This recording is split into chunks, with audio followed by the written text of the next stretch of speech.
up in there, and then like it just went broader and broader, again, sort of one step at a time. You know, and the Germans had plenty of reason to be resentful and hateful because, I mean, think about what they went through. We can't even imagine it.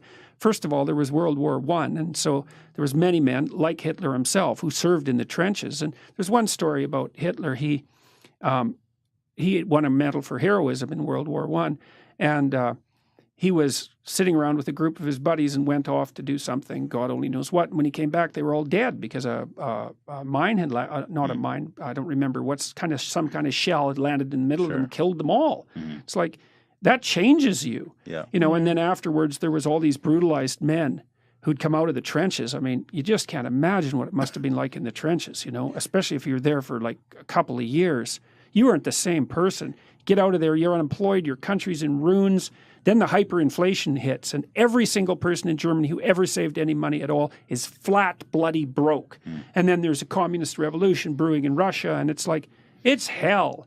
And the Nazis came along and said, well, not only are we going to restore order and greatness, but we're going to bloody well tell you whose fault this is. It's like, and Hitler, I've studied him a lot trying to understand what happened, and Hitler was, Carl Jung called him the mouthpiece of the collective unconscious of the German people. So you imagine there's all this resentment and hatred brewing underneath the surface, and all this chaos is there, and the desire for order is like clamoring in everyone's minds. And Hitler comes along, and he's a very powerful emotional orator, and he's watching the crowd, and he listens. And when he says thing A, nothing happens. When he says thing B, everybody roars. And so he takes note of that. And it's not even conscious exactly, right? Because he's being molded by the crowd. And so they roar. And so he think, so that's a reinforcement. That's a reward. And so then he goes down that line a little bit farther, and they roar some more, and then he tries something else, and it's silent. It becomes like, what they want. You bet. Exactly that, man. He acts out the dark desire of the mob. So he becomes the embodiment of the dark desire of the mob. And that's partly why he had the charisma.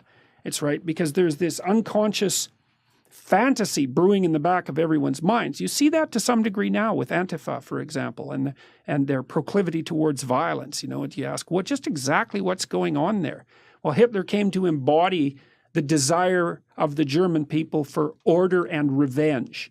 And he embodied that fully. You know, and you could say, so what happened was a collaboration between him and the people. It wasn't Hitler turned everyone into Nazis. It's like, no, that's not how it worked. I'm sure there was a lot of good people still left over who got just overrun by the mania too, who are disgusted by it. Well, the other thing too is that, you know, people are not that brave. And everybody thinks, this is one of the things I teach in my Maps of Meaning class, you know, it's like, okay, you look at Nazi Germany in the 30s and you think, well, I'd be one of the heroes who rescued the Jews. It's like, statistically, that's very improbable. Right. And one of the things I've learned in the last year with all this strange political, what would you say?